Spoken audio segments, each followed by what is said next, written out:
We do have a purpose. We may not be perfect people. We may not have perfect situations, but we are still significant nonetheless.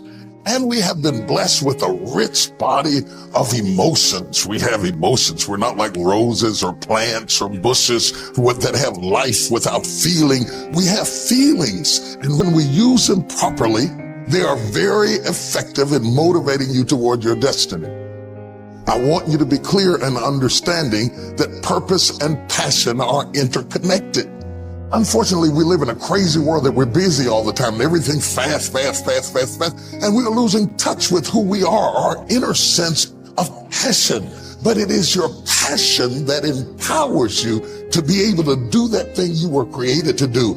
We have passion through which we thrust into the throes of life to accomplish the things that we were created to do so that we can function at a higher dimension with authority and with conviction. You need passion to withstand all the obstacles that go along with your purpose.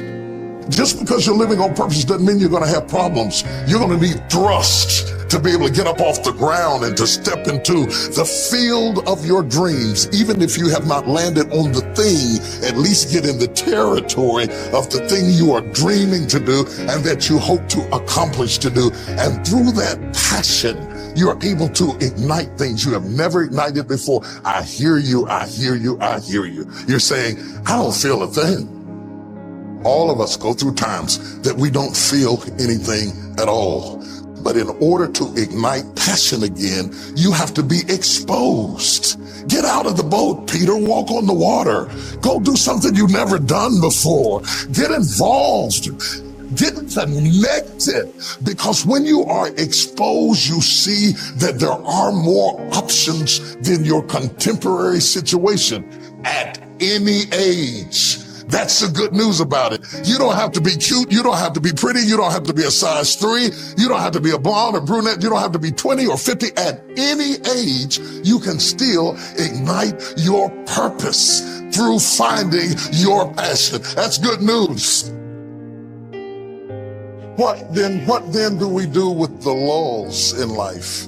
The dark shadows in life. We all have them. The secret pains and burdens that we have in life. Are they in fact distractions from our purpose? Absolutely not. I have never seen anybody who did extraordinary feats that didn't have extraordinary issues. It is the passion that gives you the power you need, but it is the pain from which you have the conviction about it. If you had not been through some pains, you would not have the burning to do what you do. I believe that children are like arrows. They need to be directed. You aim them at the thing you want them to hit, but you don't push an arrow. You pull it away from it. And it is the digression that causes the progression. If your life has been tough and it's been hard and you had to pull yourself up by your bootstraps and your childhood wasn't so good, guess what? That was just the arrow being pulled back so that when you are released, you can thrust after the thing you're after. So you don't have to grieve over what you didn't get and what didn't happen and how you were treated and who didn't raise you and who didn't love you. You don't have to grieve about it at all. Once you understand, the greater the digression, the stronger the progression. If Nelson Mandela had not been incarcerated, had not been mistreated, had not been ostracized, he would not have the passion to do what he does. If Oprah Winfrey had not gone through the things that she had gone through, she would not be so committed to making sure that everybody finds their purpose and finds their dream and everybody gets healed and everybody's okay. I'm telling you, what you think is working against you is actually working for you. My challenge in our generation is that gradually through entertainment, through television, through media, through every way possible, we are living in a generation of the dumbing down of ideas. Because we have traded effectiveness for busyness. Statistics say we are busier than any other generation we have seen in the last 300 to 400 years. We are so busy. We are busier than a one-arm wallpaper hanger. We're just busy. We are just as busy as we can be, and we think because we're busy, we're effective. But I want you to challenge your schedule for a minute and ask yourself, are you really being effective? Or is your life cluttered with all kinds of stuff that demands you and drains you and taxes you and stops you from being your highest and best self? And are you substituting busyness and all the chaos that goes along with busyness from being effective? Let me tell you, a bunch of scientists got together and they began to do some research, and they begin to determine that 80% of the things we do are busy things that we do in an area that is not effective, that the average person only spends 20% of their time doing the thing that they are really gifted at, created at, passionate about, excited to do. And the rest of it is all the dismal, dumb stuff that we all have to do in order to survive. Just crazy stuff that we're doing. Wonder what would happen if we would go from doing 80% of things that are busy but not effective and 20% of the things that are really effective if we would switch those numbers around and only give 20% of our time to the things that we have to do and 80% of our time to the thing that we were created to do. Wonder what would happen to your life. Now think about it a minute. There's a lot of things you could take from me and I could make it. You could take my suit. I got another one.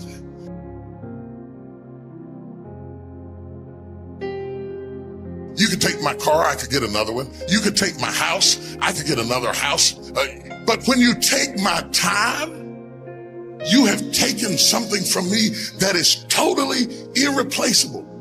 We take all kind of classes for money management.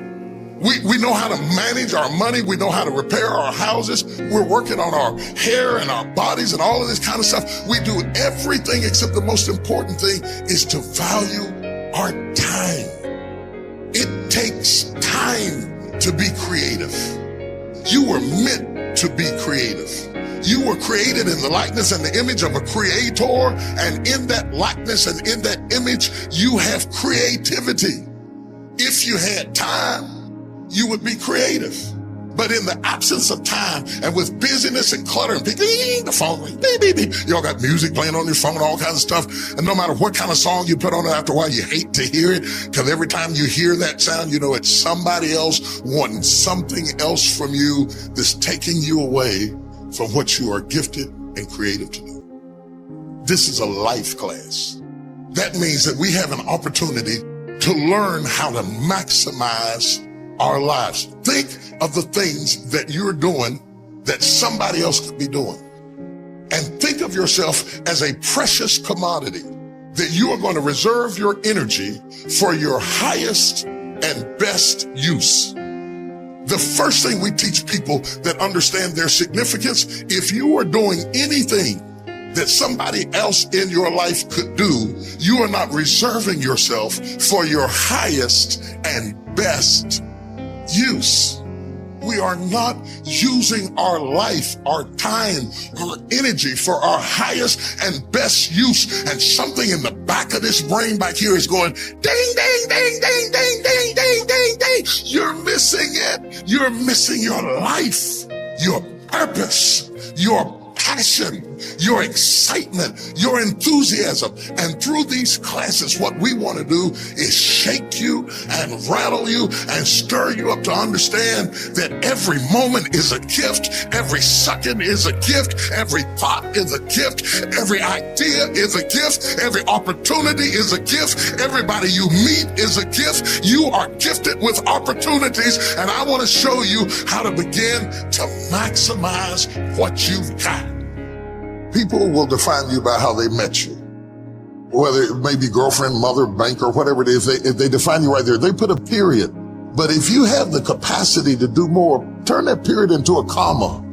I tell people, don't let people put a period where God has put a comma. Explore all of your life, no matter how diverse it is. There are some people who have more capacity and they can handle more things. And there are other people who have to focus on one thing and do one thing well. You have to determine which one you are and be that. A lot of people don't know how to get over the past. They don't know how to forgive. They confuse forgiving with forgetting. You don't have to forget it to forgive it. They need to also realize that forgiveness is a gift you give yourself. It does not exonerate the perpetrator. It doesn't mean that they weren't wrong. It just means that I'm not going to be tied to what they did the rest of my life.